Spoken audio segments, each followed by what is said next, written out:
Bonjour, ici Louise Crépeau. Depuis quelques semaines, on s'est penché sur le thème de la grâce de Dieu et on a vu que la grâce était la seule base, la seule façon dont nous pouvions avoir une relation avec Dieu, c'est par sa grâce à lui. On a vu aussi que la grâce, c'est ce qui nous sauve, c'est ce qui nous libère du péché, ce qui nous fortifie contre le péché. La grâce est disponible et tout suffisante. On sait aussi qu'on peut la recevoir en vain et même s'en priver.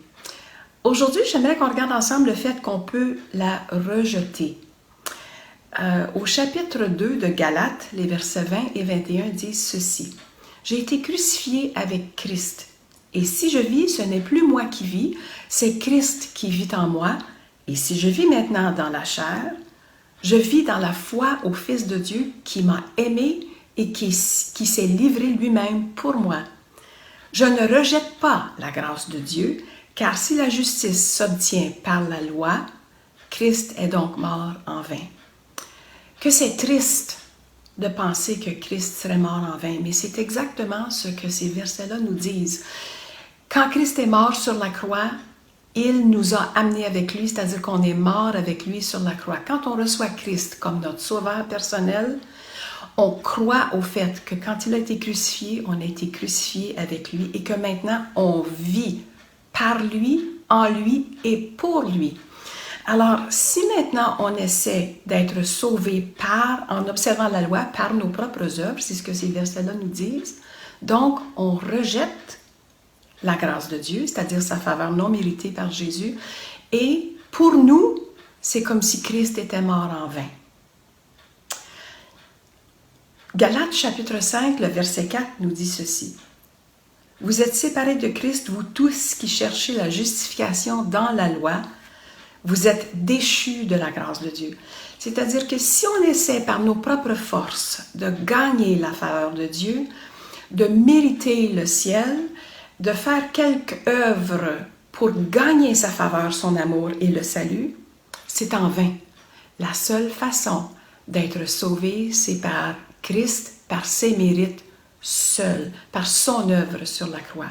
Tout autre effort est vain et ça nous dit même que pour nous, Christ est mort en vain et on est déchus de la grâce. Maintenant, on peut se poser la question, la loi, ça sert à quoi?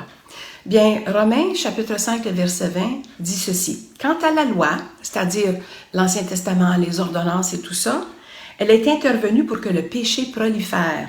Mais là où le péché a proliféré, la grâce a surabondé. » Ce que ça nous dit, ce verset-là, c'est que Dieu nous a donné la loi pour qu'on se rende compte à quel point on est incapable de rencontrer ses exigences.